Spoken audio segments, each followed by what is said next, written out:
Hello and welcome to this session on ACTA, that multilateral mechanism created in May to help ensure that goal is made reality of bringing vaccines to the world in a way that is both equitable and global. It is, of course, the access to COVID tools acceleration. That is what it is an acronym for, and that's what we're going to be talking about in this session with panelists who've joined us, an illustrious panel joining us, of course, from around the world, and we're delighted to have you all with us. Dr. Tedros Ghebreyesus, of course, the Director General of the World Health Organization. Hello to you and thank you for being with us. We're joined also, and we're delighted, by Ursula von der Leyen, the President of the European Commission, as well as by Melinda Gates, of course, the co-chair and trustee of the Bill and Melinda Gates Foundation. Thanks very much indeed for being with us. Joining us also, Erna Solberg, who is the Norwegian Prime Minister and, of course, has a crucial role within ACTA as the co-chair of the Facilitation Council. So in just a moment, we're going to hear from all of you, and thanks again for being with us. First of all, though, I'd like us to listen to the French President, our host, of course, for the Paris Peace Forum.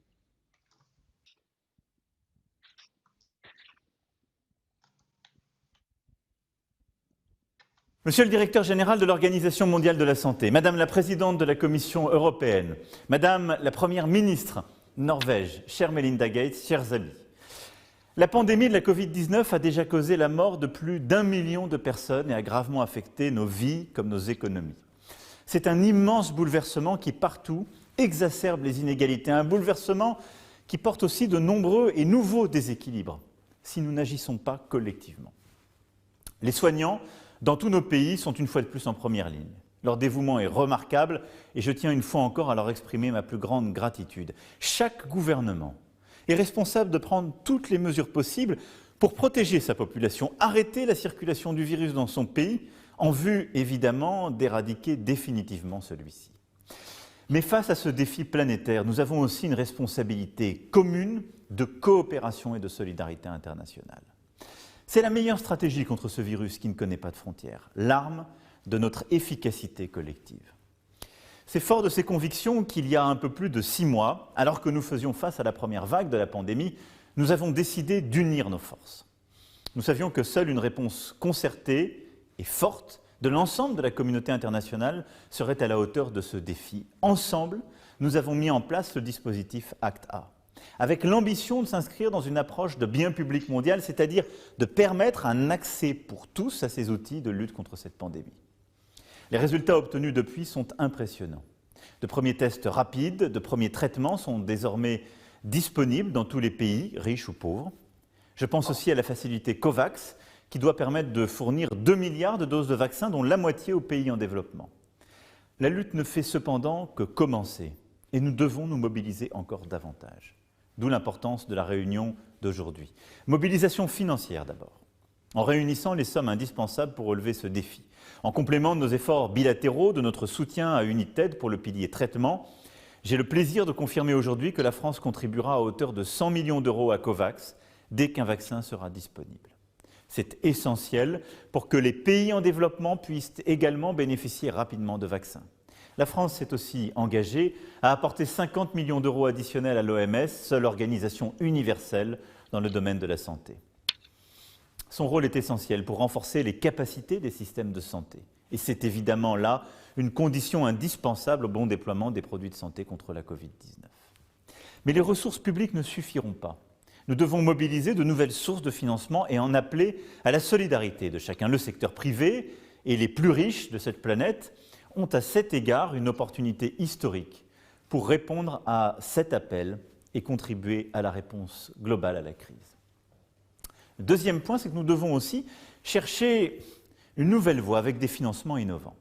La France a joué un rôle précurseur dans ce domaine dès le début des années 2000 et nous devons relancer tous ensemble la réflexion internationale sur ce sujet afin de mettre en place les outils financiers qui lèveront les milliards d'euros encore manquants.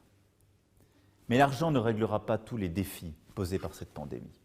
Il nous faut également nous engager politiquement pour une solidarité exemplaire en matière de partage des solutions à l'échelle de la planète. Nous ne pouvons pas répéter l'erreur de la lutte contre le sida où pendant trop longtemps les molécules étaient au nord et les patients au sud. Une fois développés, les produits de santé doivent être disponibles rapidement pour tous ceux qui en ont besoin partout sur la planète. Et je le répète, Ça n'est pas simplement une exigence de justice, de moralité, c'est aussi, et même d'abord, une affaire d'efficacité collective. Car tant qu'une partie de l'humanité, aussi infime soit-elle, ne sera pas sortie d'affaire, c'est toute la planète qui restera menacée. Nous souhaitons donc que chacun s'engage à suivre des principes communs de transparence, d'équité. Il nous faut nous assurer que les conditions réglementaires et politiques sont toutes réunies pour un accès le plus large et rapide possible à ces produits, tout en respectant les standards internationaux de qualité. C'est pourquoi la France propose que puisse être rapidement adoptée une charte d'ACTA qui réaffirme ces grands principes, partager la connaissance, soutenir les systèmes de santé, avoir des produits rapidement accessibles et abordables, conditionner les fonds publics destinés à la recherche et coordonner l'allocation de ces produits.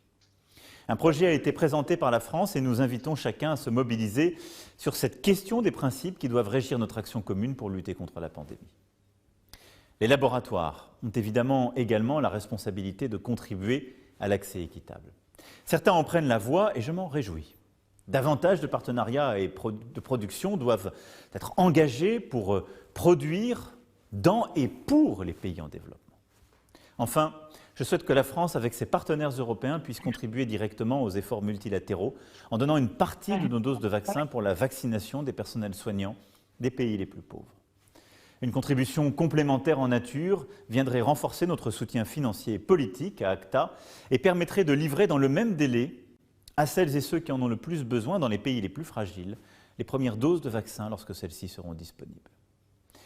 Plus que jamais, nous devons rester solidaires et pour vaincre la Covid-19, rendre aussi le monde post-Covid plus juste, plus équilibré, plus soutenable. Je vous remercie.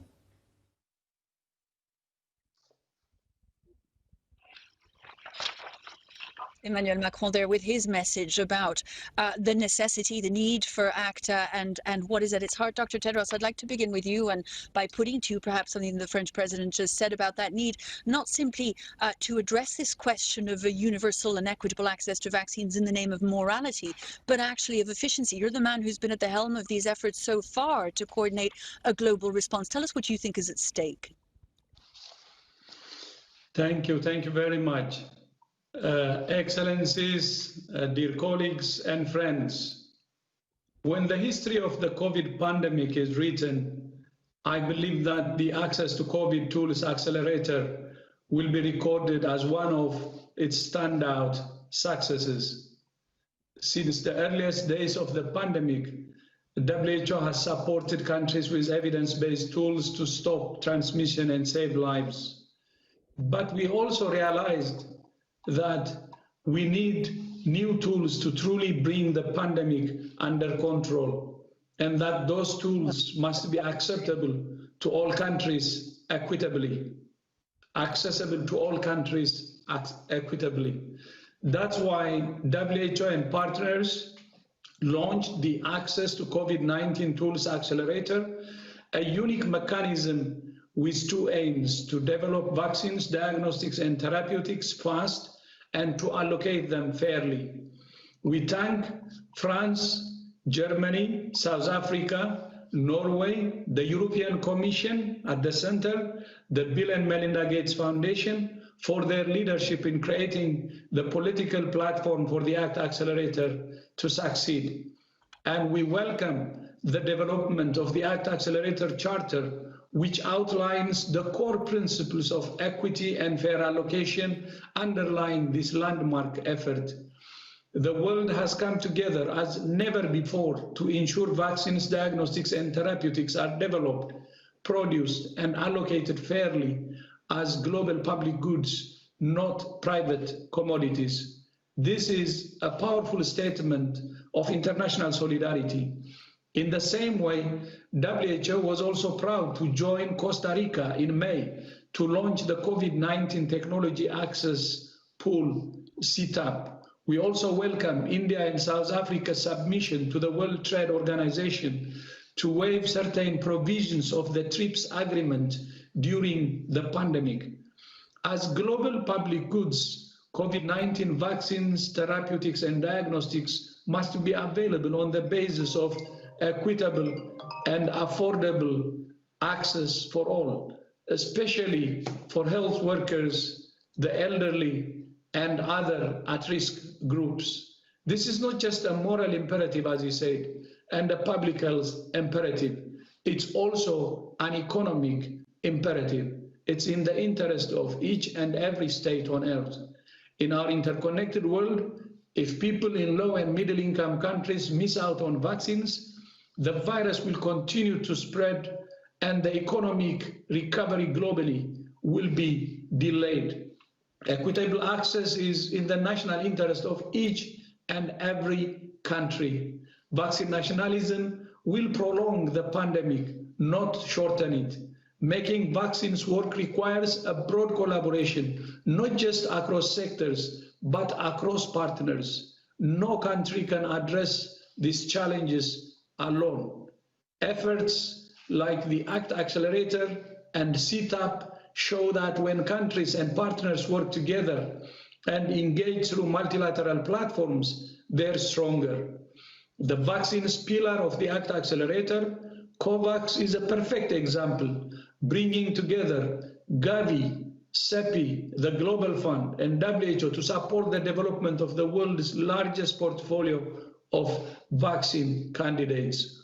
Already, 186 countries and economies will benefit from the COVAX facility, including 92 lower-income countries and economies who are eligible for assistance through the advanced market commitments. Some countries are buying more vaccines in advance in quantities more than double their population size, putting at risk the access and affordability of vaccines for other countries. To fully realize the potential of the Accelerator, it must be fully funded. The financing gap for the Accelerator currently stands at $28.5 billion, with $4.5 billion needed urgently to maintain momentum. Fully financing the Accelerator will help to control the pandemic, restore confidence, and stimulate the global recovery. This is a moment for saying no to nationalism and vaccine nationalism, and yes to our shared humanity. I thank you. Dr. Tedros, thank you very much for those thoughts. I'd like to turn now to the President of the European Commission, Ursula von der Leyen. We're also very honoured that you should be with us today. I think you've had probably more direct experience than most of the difficulties inherent in trying to coordinate responses, since your first task was to try to get European countries on the same page when it came to things like vaccine procurement. How difficult was it? Well, this whole endeavor started when the United States announced this, you might remember it, Operation Warp Speed. And all of a sudden there was a rush to get, as a country or as a nation, at first access to potential vaccines. And it was very difficult at the beginning, but then we convinced member states that it's way better if we act together as 27 in the European Union. We have a better negotiation position towards the pharmaceutical industry. We're way better leverage. The pre-financing is easier. And it was the logic, which also is a global logic, that no one is safe until everybody is safe. You know that sentence. But this also means if we have a vaccine, we should have a common approach to give a fair share to everyone, so that the most vulnerable groups, the frontline workers and the healthcare workers, for example, are the ones who get the vaccine first. And this worked well. So by now, we have contracted with pharmaceutical companies so-called advanced purchase agreements. And what is hidden behind it? The Commission closes a contract with the pharmaceutical industry to have options on vaccine doses if this company finds the vaccine or has developed the vaccine. But what we're doing is investing now in these companies so that their production capabilities are increased. Then, if they are successful with the vaccine, the member states have access to buy their fair share of vaccine doses. The good part is as we invest in increasing the production capabilities of the pharmaceutical industry, the production is not only for the European Union, but also for the rest of the world. And this we have to do now, because as the vaccines will be developed, of course, the demand for the vaccines will be high in large numbers, huge numbers, and for that you need the production capabilities. So we did two things: care, of course, for the European citizens, but at the same time also for the rest of the world. That is, for example, low and middle income countries who also need access and therefore the capabilities to really have these doses. Madam President, you really illustrate there, I think, how important or what strength there is in numbers, you know, in a coordinated response. Tell us why you think that this equitable and global access to vaccines should be such a global priority for everyone.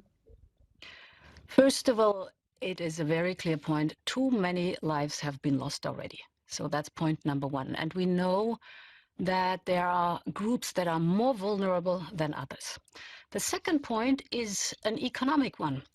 We are so interconnected economically that none of us will get back to the former economic prosperity if the rest of the world is not doing better too. So that vaccination and immunization of the global population is increasing. And we had the example already because in Europe, for example, in the first wave, we had a huge impact of the virus in Southern and Western Europe, but the Eastern and Central European member states were not affected that much. But the economic impact that they had was as strong as in the other member states, even if the virus spread was not that heavy, because, of course, the value chains were interrupted, the flow of goods didn't function anymore, the export or import of goods was not possible anymore. So in a nutshell, this is an example for the whole world. We all know that if there are severe lockdowns and the spread of the virus is heavy in some parts of the world, the rest of the world, of course, as we have a globalized economy, is affected too. So there are good reasons to work together, and the last and most important reason is solidarity.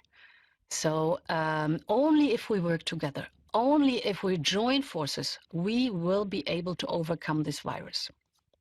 Madam President, I'm going to come back to you in a moment, if I may, about the prominent role that the Commission's decided to play in ACTA in this effort to get vaccines to the world in an equitable and global fashion. I'd like to turn to Melinda Gates now. Also, your foundation has been very prominent, taken an active role in this. I would love your thoughts on what we've seen so far in this crisis and what you think should lie ahead. Well, thank you for that question, Melissa. And President Macron, Dr. Tedros, Commissioner von der Leyen, Prime Minister Solberg, it's wonderful to share this virtual stage with you. I would start by saying, 2020 has been a hard year to be an optimist, and now it's even harder. France is entering its second lockdown of the year. The United States is enduring its third wave of the virus, and 1 million people around the globe have died. Now, despite these challenging times, I believe we're in a more hopeful place, though, than we were just 6 months ago. Because back in the spring, it wasn't a given that we'd be able to develop vaccines and drugs to fight the virus. But where it stands today, it's likely we'll have at least one safe, effective vaccine ready to go early next year, and possibly even more than one. Now, it also wasn't a given back in the spring that we'd have a global strategy to beat this virus, or if we did, we couldn't be certain that it would be a good strategy. We also didn't know if the strategy would be rooted in the principles of fair access. Would the goal be protecting everyone from this disease, not just people in wealthy countries, but everyone? Well, that's what we have now in the ACT-A Accelerator. An effective strategy and a moral one. And the people on this stage helped create that. The organizations involved in ACT-A have done a phenomenal job. They've stood up the operation to manufacture billions of doses of drugs and vaccines and deliver them all over the world. It's amazing how many people across the health field have chipped in and put this effort before their very own interests. There are scientists who, rather than waiting to publish their findings in journals, have shared data with their colleagues.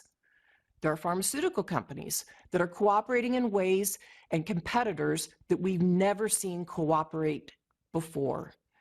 Companies like, or products like remdesivir, which was invented by Gilead, is now being produced in Pfizer factories, as an example. And vaccine makers like AstraZeneca have committed to forego any profits. They're scaling up manufacturing as much as possible. So let me be clear, this might not have happened without France and without the European Commission.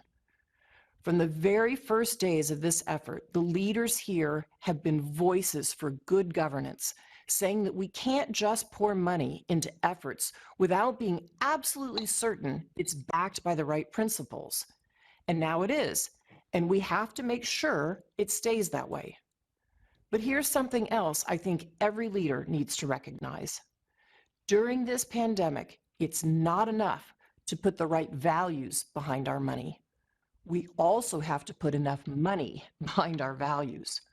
We're talking about the largest public health effort in the history of the world, and it won't be inexpensive.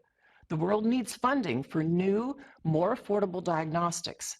It needs funding for more effective drugs, and it needs funding to buy and deliver vaccines for low-income countries. And in fact, distributing the vaccines may be the most important thing. President Macron and President von der Leyen, thank you for your generosity today. Both France and the EC are each donating an additional 100 million euros. That money will go towards the Act A Accelerator's effort to bring COVID vaccines to all countries. And our foundation is also making a contribution today, too. We're donating another $70 million to fight COVID-19. 50 million of that will be for buying vaccine doses for low-income countries, and another 20 million will be for researching even further and new vaccines altogether.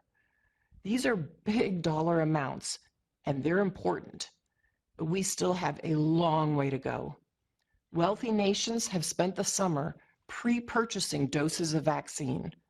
This way, their people can be immunized as soon as those vaccines are ready. But what about the low and low middle income nations of the world? Countries ranging from South Sudan to Nicaragua. They're home to nearly half of all human beings. And as things stand now, these countries won't have nearly enough doses. The estimate is that at most, they'll be able to cover about 20% of their people. So 4 out of every 5 people would remain vulnerable to this disease. This would be a tragedy for the entire world, not just low-income countries. Even with an oversupply of vaccine, wealthy nations risk reinfection because not everyone will take the vaccine. We could all become like Australia and New Zealand. Both nations have done a remarkable job fighting this virus. They've gone long stretches with very few cases inside their own borders. But without a vaccine, their economies remain depressed because their trading partners are on lockdown. And occasionally, a new carrier of the virus makes their way across the South Pacific, and new clusters of the disease pop up. Those clusters grow and spread, and then schools and offices have to be shut down again. So here's the bottom line. Whether France has to enter a third lockdown or the United States sees a 4th wave, all depends on whether we are able to help the rest of the world fight this disease. And that will take more funding. For 20 years, Bill and I have been asking presidents, prime ministers, and other policymakers in wealthy countries to give money to help improve the health of people around the world. I've met with nationalist leaders who are skeptical. I've met with humanitarian leaders who are generous. But COVID-19 has made that distinction completely irrelevant. In this pandemic, there's no difference between helping yourself and helping others. The self-interested thing and the selfless thing are one and the same. Thank you so much for having me here with you today. Thank you, Melinda Gates, for that.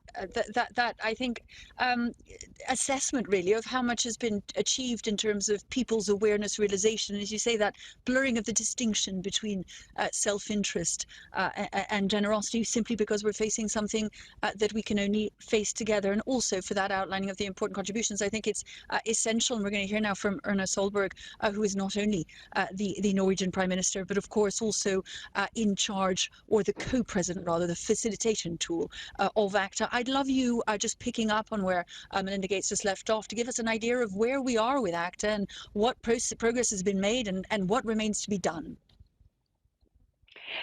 Well, first of all, I'd like to thank all of the other ones who've spoken before me of their both enthusiasm, their hard work, and all of what's being done now. I think we have, even though this pandemic is it's devastating to our economies. It's terrible to people.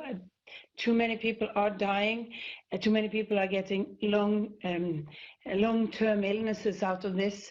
We still see an international world that is coming together and trying to work very hard to find common solutions.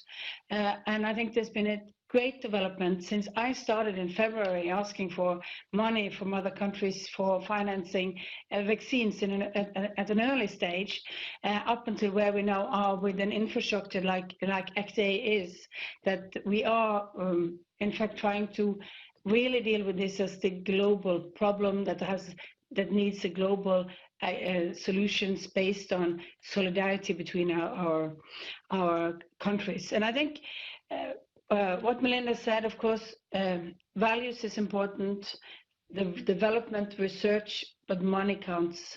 We need more money, and I think that's where we are. ACTA has done and delivered impressive results in a short time. We are close to effective vaccines. We have promising rapid tests, constantly working effectively Activate to find new solutions also on the distribution. But the total funding gap is still $28 billion US.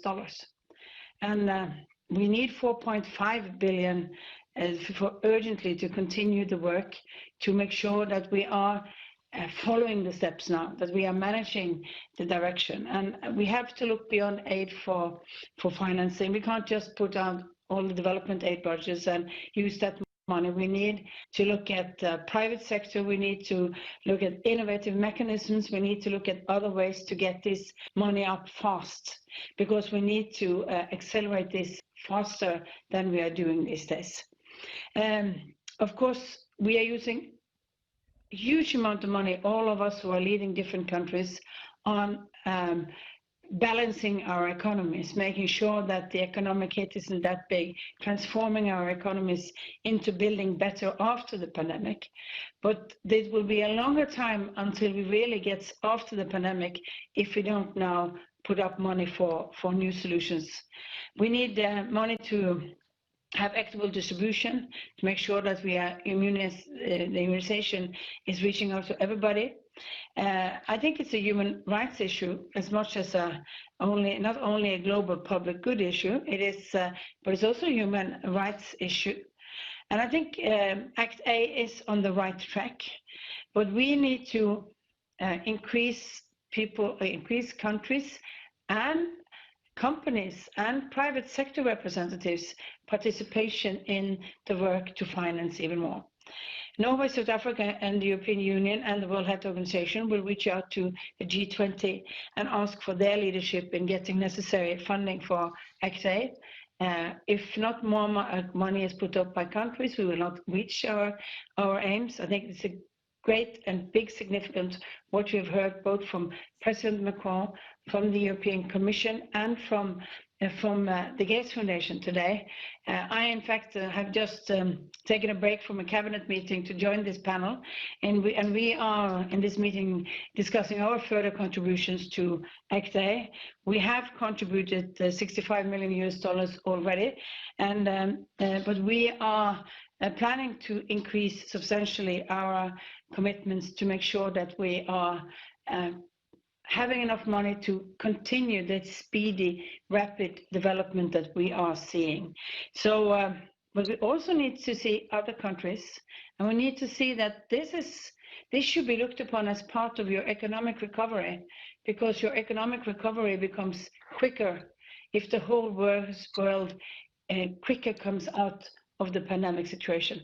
And if you really count the numbers that we are using on stabilizing the economy and financing the future and trying to develop competitiveness and building back better, I think $28 billion is not so much. It's in fact a large number if you look at it from a perspective of aid and health financing, but it is not a large sum of money if you're looking at it in the economic perspective of what we are losing every day in gross national products falling all over the world. When people are losing their jobs, to get out of this situation, we also need to make sure that everybody gets out of the situation, and that's why we need to finance this better. Mr. Solberg, thank you very much. I'd love to put some of those thoughts, what we've just heard from Erna Solberg, but also from Melinda Gates a moment ago. I'd love to hear, Ursula von der Leyen, what you think about that. The idea that, in a sense, so many of these arguments have been, one, appear intuitive to people, that this is the only way that we can avoid further losses and further deaths and a pandemic that isn't under control. Tell us about the Commission's contribution and why you had decided to play such a prominent role. And again, picking up on the comments that were just made, to put money behind those commitments. Yes, so the story of Accelerator started indeed in spring, and President Macron and Dr. Tedros talked about it. Friends from the United States actually called me and asked the European Commission to join and to show leadership on convening the different stakeholders.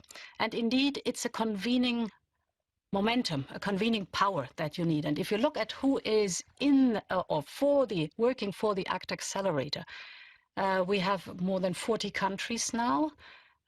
We have the WHO as an important multilateral organization. We have organizations like CEPI in it. But also the foundations like the Bill and Melinda Gates Foundation or the Wellcome Trust, just to name some. And we have fantastic co-chairs. This is, you've just heard and seen Erna Solberg and Cyril Ramaphosa, the president of South Africa.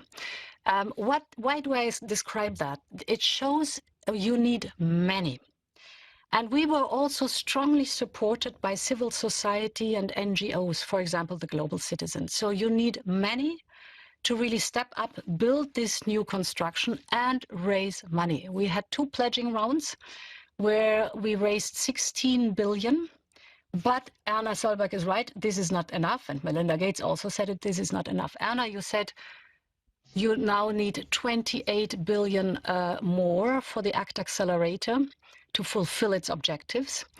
I just want to remind us all that 28 billion, well, that's the same sum the transport sector and the global tourism sector lose in just 2 days of lockdown. So there's a very clear message behind it. It's way better to invest now in the ACT Accelerator and in COVAX for the distribution in every corner of the world of vaccines, than to have to struggle longer with all the confinement measures we have suffered of during this pandemic. So I really, really welcome, and it's really good news, the contributions that have been announced by Melinda Gates and by Erna Solberg. So the Commission also will contribute another 100 million to the COVAX facility. In the COVAX facility, it's so outstanding that you have 186 countries that come together, and we have one pillar for the higher income countries, and the second pillar where the low and middle income countries are. And we expect the high income countries to finance the vaccines and the deployment of vaccines for low and middle income countries. That's what COVAX is for. So it's enormously important also to support COVAX, where Gavi, with an enormous knowledge, is distributing or is ready to deploy the vaccine to every corner, every village of this globe where it is necessary. I think this is a strong case for stepping up together, for really calling for solidarity. It's in our common interest. It's the first time we've done that in such a way together, but it's the very first time that the world has to fight such a global pandemic. And it's worth to show that we will overcome this pandemic with solidarity and joint action. Madam President, thank you very much. I think really interesting there to look at the cost of inaction when we're trying to look at the cost ahead in terms of action within this particular mechanism that seeks to bring these vaccines globally and equitably. Dr. Tedros, I'd love to ask you, having heard everything you've just heard, how confident you are that this can be done? Yeah, thank you. Thank you so much. I mean, this pandemic is unprecedented. And it has taken the whole world hostage. And the only option we have is cooperation and solidarity, as has been said by all speakers, Ursula, Melinda, and also Erna Solberg. I fully agree. So it's a must. And I think the world is seeing it that way. And I really like what Melinda said. Self-interest and selfless are the same. So for any individual or any country, the sharing is something they do for themselves. It's in their own interest. So that's why I think the world is realizing that and moving in that direction. And also, as I said in my speech, there are some problems we see with some countries, but by and large, there is a consensus which is really coming up strongly, and the world speaking or saying the same thing. But I hope we will keep the momentum going and show true commitment. And that commitment should be seen in action. We have now a good news, one vaccine which is already announced and very promising, and we expect more vaccines, and we hope there will be a good production capacity to have a good number of the size of vaccines to distribute to the priority groups that we have identified as part of the allocation framework. But to sum up, this is a coalition of multilateral organizations, government, civil society, the private sector, and I'm really convinced and I'm optimistic that we can implement the Accelerator. So thank you so much again to all who have joined today. An excellent group that has been on the front from the start. The reason behind the success of the ACT-A are those who are participating today in this panel and also others who are working day and night from all the institutions that we have already mentioned. Thank you. Doctor, thank you so much. We're really grateful to you and to all the panelists. Such an illustrious panel today and so many important voices that have allowed us really to measure what's been achieved and also what lies ahead. Thank you all for joining us in this session this afternoon. Such a pleasure to see you all in one place on such an important issue. Thank you so much. Thank you. Thank you. We're going to